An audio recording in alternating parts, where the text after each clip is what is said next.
A hospital stood like a tired mountain on the outskirts of town.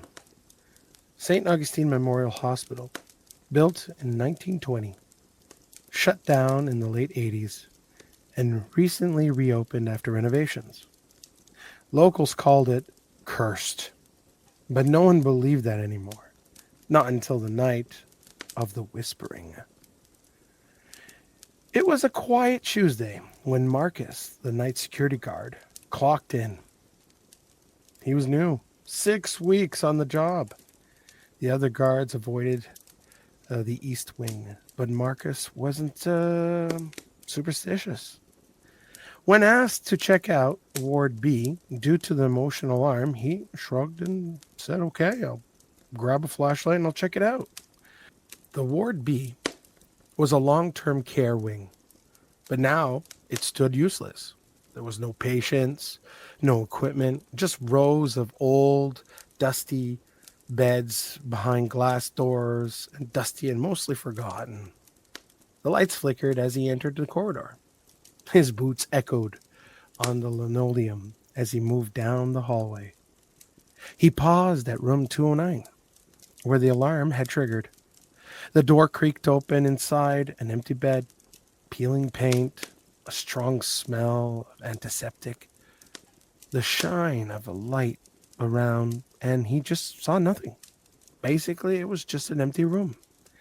But just as he turned to leave, he heard it. Marcus. A whisper, a faint, and so close. He froze, turned, looked, and there was no one. He stepped back in the hallway, scanning down the corridor. A door slowly closed with a soft click. He called out, "Hello? Hello, is there anybody? This area is off limits," he said. And there was no answer. He moved towards the sound. The pace quickened. Room 215. The door he saw shut. He opened it cautiously, and the room was empty.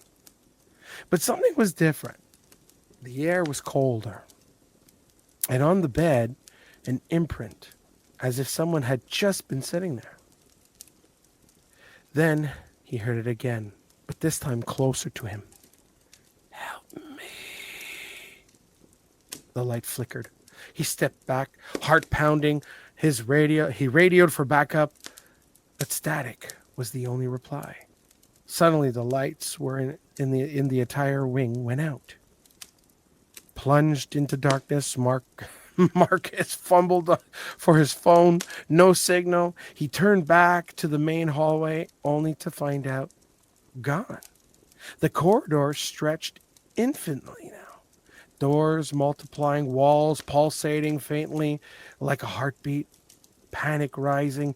Marcus ran door after door, blurting past every single door that he passed just recently. And finally, he stopped, gasping. And that's when he saw her. A girl, maybe 7, standing in the middle of the hallway in a faded hospital gown. Her skin pale, eyes dark and sunken. She stared at him, then smiled. And then she said, "They won't let me leave," she whispered. Marcus stepped back. "Who?" The hallway groaned, an inhuman moan of bending and metal, crackling pipes. The whole hallway became alive. Lights overhead began to buzz violently. Behind the girl's shadows began to gather figures, dozens of them. Vague, shifting outline of patients, some in wheelchairs, some crawling all over, moving all around him. He ran, sprinting through the twisted maze of Ward B. The hallway seemed endless, looping. Every corner led back to room 209. He burst through the door and slammed it shut behind him. Inside, the girl stood again, this time beside the bed. "You saw too much," she said quietly. "Now you stay." The door behind him vanished, just a blank wall now. The light from his flashlight dim until only darkness remained.